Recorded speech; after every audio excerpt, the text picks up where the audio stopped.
வணக்கம். 2026 பொங்கலுக்கு பாத்தீங்கன்னா, இன்னும் கொஞ்ச வாரம் தான் இருக்கு. ஆமா, ஆனா அதுக்குள்ளேயே ஒரே பரபரப்பு தான். அதுதான். தமிழ்நாடு முழுக்க இப்போ ஒரே கேள்வி. இந்த வருஷம் பொங்கல் பரிசு தொகுப்புல என்ன கிடைக்கும்? ரொக்க பணம் உண்டா இல்லையா? அதுதான் மில்லியன் டாலர் கேள்வி. நீங்க எங்களுக்கு அனுப்பி வச்சிருந்த சில செய்தி குறிப்புகளை வச்சு பாக்கும்போது, இது வெறும் பரிசு பொருள் விஷயம் மட்டும் இல்லன்னு நல்லா தெரியுது. வணக்கம், நீங்க சொல்றது ரொம்ப சரி. மேலோட்டமா பார்க்கும்போது இது ஒரு பண்டிகை கால பரிசு மாதிரி தெரியும். ஆமா. ஆனா இதுக்கு பின்னால பல வருஷ பாரம்பரியம், வரப்போற தேர்தலுக்கான அரசியல் கணக்குகள், அப்புறம் மாநிலத்தோட நிதிநிலைன்னு. கலாச்சாரம், அரசியல், பொருளாதாரம் 3 ஒன்னா கலக்குது. கரெக்ட். இது மூணும் சந்திக்கிற ஒரு முக்கியமான புள்ளி இது. ஒவ்வொரு வருஷமும் இந்த அறிவிப்பு வர்றதுக்கு முன்னாடி நடக்கிற இந்த விவாதமே ஒரு தனி சுவாரஸ்யம்தான். நிச்சயமா. அதனாலதான் நாம இன்னைக்கு இதை இன்னும் கொஞ்சம் ஆழமா அலச போறோம். சரி. முக்கியமா ஒரு 3 விஷயங்களை நாம தெளிவுபடுத்திக்கலாம். 1, இந்த வருஷ பரிசு பையில என்னதான் இருக்க போகுது. 2வது, எல்லாரும் எதிர்பார்க்கிற அந்த ரொக்க பணம் அது எவ்வளவு, அது சம்பந்தமா என்ன விவாதங்கள் போயிட்டு இருக்கு. முக்கியமான கேள்வி. 3வதா, இது எப்போ எப்படி நம்ம கைக்கு வந்து சேரப்போகுது. இந்த 3 கேள்விகளுக்கும் உங்க ஆதாரங்கள்ல இருந்து பதில் தேடலாம். ரொம்ப சரி. நாம ஆரம்பிக்கிறதுக்கு முன்னாடி ஒரு விஷயத்தை புரிஞ்சுக்கணும். சொல்லுங்க.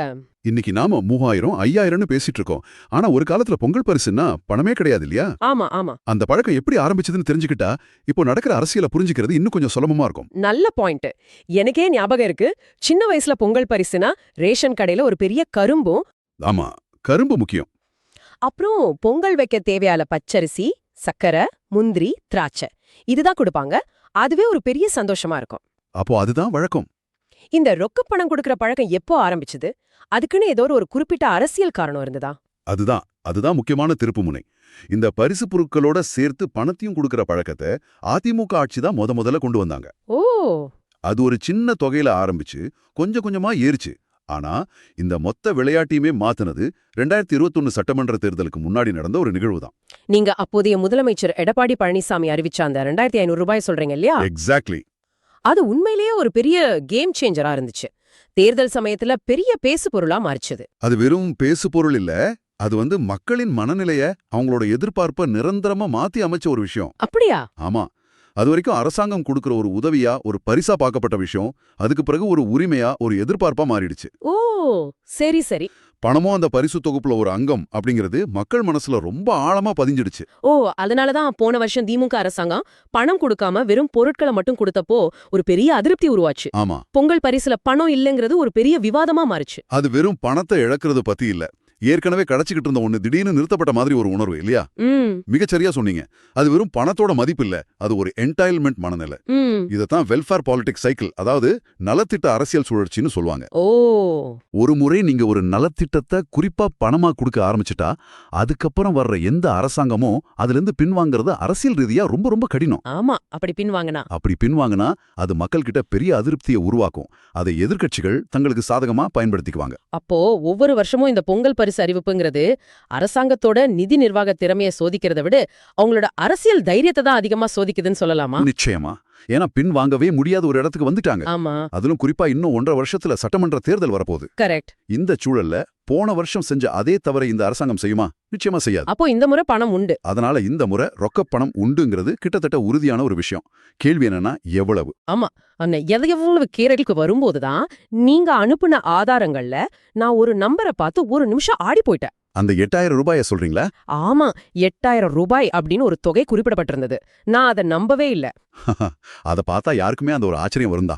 மாநிலத்தோட நிதிநிலையில அவ்ளோ பெரிய தொகைய பொங்கலுக்கு மட்டும் கொடுக்க முடியுமா? இது எப்படி சாத்தியம்னு யோசிச்சேன். ஆனா அதுல ஒரு சின்ன ட்விஸ்ட் இருக்கு. அந்த 8000 நம்ம கொஞ்சம் உடைச்சு பார்க்கணும். ஓ. அது ஒரே தொகையா பொங்கல் பரிசுக்காக மட்டும் கொடுக்கப்படுற பணம் இல்ல. அது ஒரு ஆரம்பகட்ட யோசனையா இருந்திருக்கு. சரி, அந்த திட்டம் என்ன சொல்லுது? அந்த திட்டம் என்னன்னா, பொங்கல் பரிசுக்காக 3000 ரூபாயும், அப்புறம் ஏற்கனவே தகுதி வாய்ந்த பெண்களுக்கு மாதம் கொடுத்துக்கிட்டு இருக்கிற கலைஞர் மகளிர் உரிமை தொகையில அடுத்த 5 மாசத்துக்கு வர வேண்டிய 5000 ரூபாயும். அதாவது 5 பெருக்கல் 1000 ரூபாய். ஆமா, அந்த 5000 ரூபாயை ஒட்டுமொத்தமா ஒரே தவணையா முன்பணமா கொடுத்துடலான்னு ஒரு திட்டம். அடடே, இது ரொம்ப புத்திசாலித்தனமான திட்டமா தெரியுதே. ஆமா, நிதி மேலாண்மை கோணத்துல பார்த்தா, கணக்குப்படி பார்த்தா பொங்கலுக்கு மக்கள் கையில 8000 ரூபாய் கிடைச்ச மாதிரி இருக்கும். ஆனா அரசாங்கத்துக்கு புதுசா பெரிய நிதி சுமை எதுவும் ஏற்படாது. கரெக்ட். ஏற்கனவே பட்ஜெட்ல ஒதுக்குன பணத்தை கொஞ்சம் முன்னாடியே கொடுக்கறாங்க, அவ்வளவுதான். இது ஒரு சிறந்த நிதி மேலாண்மை உத்தி மாதிரி தெரியுது. ஆமா, அது ஒரு யோசனையா பரிசீலனையில இருந்திருக்கு. ஆனா நீங்க பகிர்ந்துகிட்ட சமீபத்திய தகவல்கள் படி அரசாங்கம் அந்த திட்டத்தை கைவிட்டுச்சு போல. ஓ, ஏன்? இப்போதைக்கு பொங்கல் பரிசுக்காக மட்டும் தனியா 3000 ரூபாய் ரொக்க பணம் வழங்க திட்டமிடுறதா தான் தெரியுது. ஒருவேளை உரிமை தொகையை முன்பணமா கொடுக்கறதுல சில நிர்வாக சிக்கல்கள் இருக்கலாம். அல்லது அத மக்கள் எப்படி எடுத்துக்குவாங்கன்னு ஒரு தயக்கம் இருந்திருக்கலாம். அதுவும் ஒரு காரணமா இருக்கலாம். சரி, அப்போ தற்போதைய நிலவரப்படி 3000 ரூபாய். ஆனா இங்கதான் அரசியல் இன்னும் சூடு பிடிக்குது. ஆமா. ஆளுங்கட்சி 3000 கொடுக்கலான்னு யோசிச்சுட்டு இருக்கும்போதே எதிர்க்கட்சி தலைவர் எடப்பாடி பழனிசாமி ஒரு அறிக்கை விடுறாரு. 3000 போதாது 5000 கொடுக்கணும்னு கேக்குறாரு. இது ஒரு பொங்கல் போனஸ் ஏலம் மாதிரி இருக்கு. அதேதான். இதை ஏலம்னு சொல்லலாம், இல்லனா இது ஒரு எதிர்பார்ப்பு மேலாண்மை போர்னு கூட சொல்லலாம். ஓ. ஏன்னா அரசாங்கம் எதிர்க்கட்சியை மட்டும் சமாளிக்கல, அவங்களே உருவாக்கி வச்ச மக்கள் எதிர்பார்ப்பையும் சமாளிக்கணும். கரெக்ட். இப்போ எதிர்க்கட்சி தலைவர் 5000ன்னு சொன்ன உடனே மக்கள் மனசுல அந்த எண் பதிஞ்சிடும். ஆமா.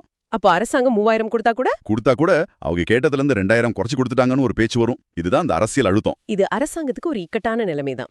ஒரு பக்கம் எதிர்க்கட்சியோட நேரடி அரசியல் அழுத்தம், இன்னொரு பக்கம் போன வருஷம் பணம் கிடைக்காததால உருவான அந்த மௌனமான மக்கள் எதிர்பார்ப்பு. இந்த ரெண்டுத்துக்கும் நடுவுல தான் ஒரு முடிவு எடுக்கணும். இந்த எண்களுக்கு பின்னால இருக்கிற நிதிச்சவால பார்த்தாதான் இதோட தீவிரம் புரியும். சொல்லுங்க. தமிழ்நாட்டுல கிட்டத்தட்ட 2.2 கோடி ரேஷன் கார்டுகள் இருக்கு. 2.2 கோடியா? ஆமா. ஒரு கார்டுக்கு 3000 ரூபாய் கொடுத்தா கூட அரசாங்கத்தோட செலவு கிட்டத்தட்ட 6600 கோடியை தொடும். 6600 கோடி. இது சாதாரண தொகையே இல்ல. ஒரு பெரிய நலத்திட்டத்துக்கான ஒரு வருஷ பட்ஜெட்டுக்கு சமமான தொகை இது. ஆமா.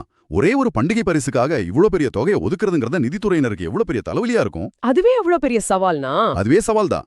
ஒருவேளை எதிர்க்கட்சி கேக்குற மாதிரி 5000 ரூபாய் கொடுக்கணும்னா அரசாங்கம் முடிவு செஞ்சா அப்போ அந்த செலவு 11000 கோடியை தாண்டிடும். அப்போ கேள்வி என்னன்னா, இந்த பணம் எங்க இருந்து வரும்? வேற ஏதேனும் நலத்திட்டத்தோட நிதியை குறைப்பாங்களா, இல்ல புதுசா கடன் வாங்குவாங்களா? இதெல்லாம் $1 மில்லியன் கேள்விகள். ஒரு பக்கம் அதிகாரிகள் உட்கார்ந்து இவ்ளோ பெரிய தொகையை எப்படி திரட்டுறதுன்னு கணக்கு போட்டுட்டு இருப்பாங்க. அதே நேரம் இன்னொரு பக்கம் அரசியல் தலைமை மக்கள் மனதையும் எதிர்க்கட்சிகளின் நகர்வுகளையும் கணக்கு போட்டுட்டு இருக்கோம். இந்த நிதிநிலை கணக்குக்கும் அரசியல் லாப நஷ்ட கணக்குக்கும் நடுவுல ஒரு பெரிய போராட்டமே நடக்கும். பொதுவா இந்த மாதிரி நேரங்கள்ல, அதுவும் தேர்தல் நெருங்கும் போது, நிதிநிலை கணக்குகளை விட அரசியல் கணக்குகளுக்கு தான் அதிக முக்கியத்துவம் கொடுக்கப்படும். ஆமா, அதுதான் நடக்கும். அதனால ஒரு கணிசமான தொகை கொடுக்கப்படுங்கிறதுல சந்தேகம் இல்லை. ஆனா அது 3000 அல்லது அழுத்தத்தின் காரணமா இன்னும் கொஞ்சம் அதிகரிக்குமாங்கிறத நாம பொறுத்து தான் பார்க்கணும். சரி, இந்த அரசியல் பொருளாதாரம் எல்லாம் ஒரு பக்கம் இருக்கட்டும், மக்கள் பார்வையிலிருந்து பார்த்தா அவங்களுக்கு முக்கியம் இது எப்போ கைக்கு கிடைக்குங்கிறது தான். அதுதான் உங்களுக்கு முக்கியம். நீங்க அனுப்பின ஆதாரங்கள்ல இதுக்கான ஒரு தெளிவான காலவரிசை, ஒரு டைம்லைன் கொடுக்கப்பட்டிருக்கு இல்லையா? ஆமா. இந்த விஷயத்துல அரசாங்கம் ஒரு தெளிவான திட்டத்தோட இருக்கிற மாதிரி தெரியுது. ஓகே, அது என்ன திட்டம்? அந்த தகவல்கள் படி இந்த வார இறுதிக்குள்ள, அதாவது டிசம்பர் 28, 29 அல்லது 30 ஆகிய தேதிகள்ல முதலமைச்சரிடமிருந்து இது சம்பந்தமான அதிகாரப்பூர்வ அறிவிப்பு வெளியாகலான்னு எதிர்பார்க்கப்படுது. அறிவிப்பு வந்த உடனேயே அடுத்த கட்ட வேலைகள் ஆரம்பிச்சிடுமா? ஏன்னா பொங்கலுக்கு ரொம்ப நாள் இல்லையே. ஆமா. அறிவிப்பு வந்த அடுத்த நாளே வேலைகள் வேகம் எடுக்கும். சரி. ஜனவரி 1ஆம் தேதி புத்தாண்டு விடுமுறைங்கிறதால ஜனவரி 2ஆம் தேதியிலிருந்து ரேஷன் கடை ஊழியர்கள் ஒவ்வொரு வீடா வந்து டோக்கன் கொடுக்க ஆரம்பிப்பாங்கன்னு அந்த ஆதாரங்கள் சொல்லுது. அதேதான், அந்த டோக்கன் ரொம்ப முக்கியம். ஏன்னா அதுல நீங்க எந்த தேதியில எந்த நேரத்துல ரேஷன் கடைக்கு போய் உங்க பரிசு தொகுப்பை வாங்கிக்கணும்னு தெளிவா குறிப்பிட்டிருப்பாங்க. ஓ, அப்படியா? இதனால ஒரே நேரத்துல நூற்றுக்கணக்கான பேர் கடவாசல்ல வந்து நிக்கிறது தவிர்க்க முடியும். ஒரு திட்டமிட்ட விநியோக முறை இது. கிட்டத்தட்ட 2.2 கோடி வீடுகளுக்கு வீடு வீடா போய் டோக்கன் கொடுக்கறதுங்கிறது ஒரு பெரிய வேலை தானே. ரொம்ப பெரிய வேலை. அதுக்காகத்தான் விடுமுறை நாட்களான ஞாயிற்றுக்கிழமைகள்லயும் ரேஷன் கடைகள் செயல்படும் சொல்றாங்க போல. சரி சரி. ஆமா.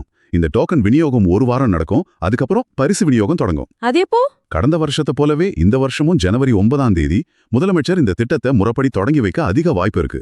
அவர் தொடங்கி வச்ச அன்றைக்கே?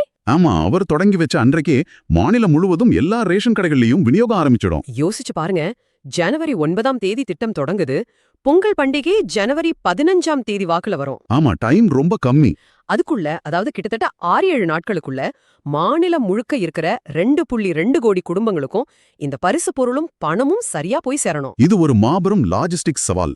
போக்குவரத்து, சேமிப்பு கிடங்குகள், ரேஷன் கடைகளுக்கு பொருட்களை கொண்டு செல்வது, பணத்தை வங்கிகளிலிருந்து பெற்று பாதுகாப்பாக கடைகளுக்கு கொண்டு வருவது, கூட்டத்தை ஒழுங்குபடுத்துவதுன்னு இதுக்கு பின்னால ஒரு பெரிய நிர்வாக இயந்திரமே இயங்கணும். இந்த திட்டத்தோட வெற்றி இந்த நிர்வாக திறமையில தான் இருக்கு. அப்போ நாம இவ்ளோ நேரம் பேசினதையெல்லாம் தொகுத்து பார்த்தா ஒரு விஷயம் நல்லா புரியுது. சொல்லுங்க. இந்த பிந்தை பரிசுங்கிறது இப்போ வெறும் அரிசி, சர்க்கரை, கரும்பு இல்ல. அது ஒரு பெரிய அரசியல் சதுரங்க ஆட்டம். ஆமா. ஒரு பக்கம் பல வருஷ பாரம்பரியம், இன்னொரு பக்கம் பணத்தால மாறி போன மக்கள் எதிர்பார்ப்பு. இதுக்கு நடுவுல வரப்போற தேர்தலுக்கான கணக்குகள், கூடவே மாநிலத்தோட நிதிநிலை சவால்கள்னு பல விஷயங்கள் இதுக்குள்ள பின்னி பிணைஞ்சிருக்கு. ஆமாம். சுருக்கமா சொல்லணும்னா, அதிகாரப்பூர்வ அறிவிப்புக்காக நம்ம காத்திருந்தாலும் உங்க ஆதாரங்களின் அடிப்படையில தற்போதைய நிலவரப்படி வழக்கமான பொங்கல் பரிசு பொருட்களோட சுமார் 3000 ரூபாய் ரொக்க பணம் கிடைக்க அதிக வாய்ப்பு இருக்கு. ஓகே.